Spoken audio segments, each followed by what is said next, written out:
as our soldiers in Eretz Yisrael are putting their lives on the line and selflessly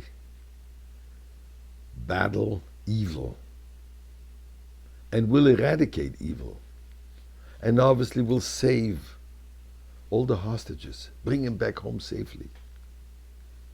So we should join that battle.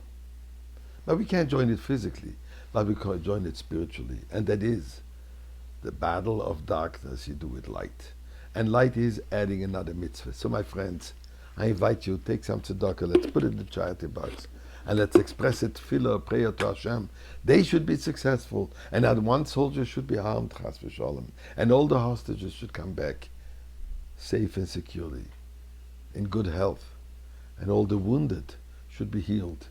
And all of us should be healed from the wound, the tragic wound that we all suffered on October 7.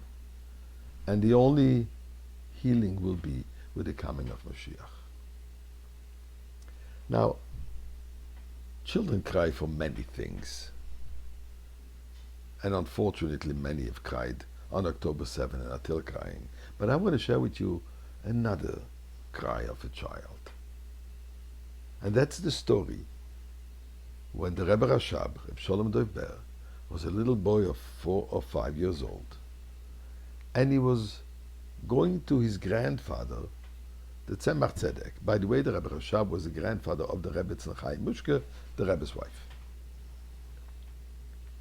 So he was going into Yechidus for private audience to receive a blessing in honor of his birthday, which was on the 20th day of the month of Cheshvan this year, actually this coming Shabbat. And as this little boy enters the Yechidus room, the holy sanctuary of the grandfather, he bursts out in crying. Grandfather's looking lovingly at his grandchild and says, "Was weinst du? Why are you crying? Was ist geschehen? What happened?" And finally, when the child catches his breath from his sobbing, he says, "Zayde, we learned today in Cheder," that means in school, "Vayer Hashem el Avram," that God revealed himself to Abraham. Why is God not revealing himself to me? Why is only Abraham deserving to see God? I want to see God too. Now, that's quite a child. I don't think too many adults are crying about not seeing the revelation of God.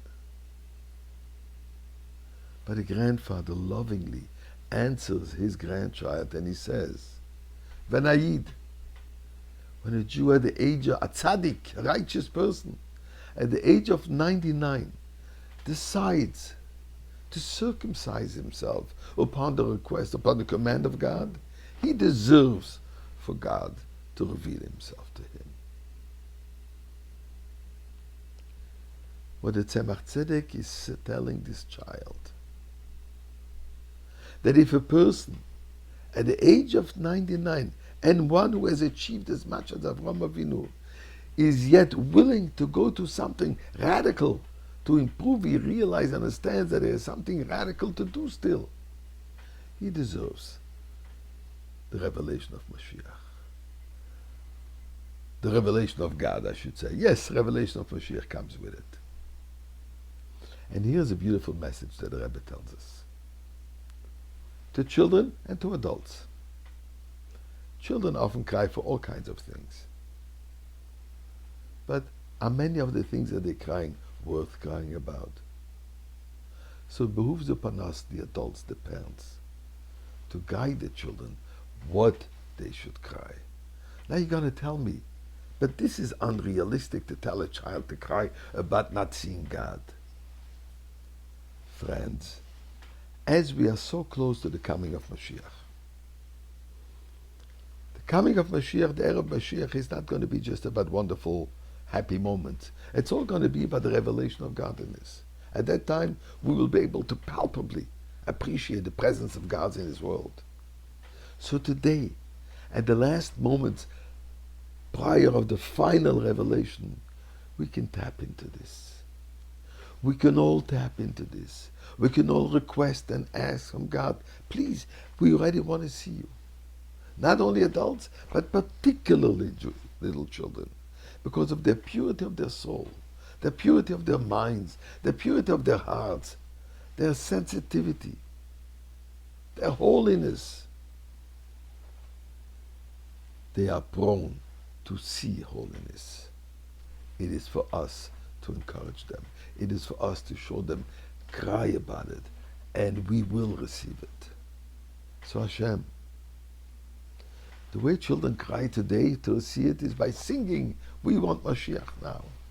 So we sing to you, we want Mashiach now. And through the song of we want Mashiach now, all of us will actually merit to see him in Eretz Yisrael, in Jerusalem, in the Beis HaMikdash now.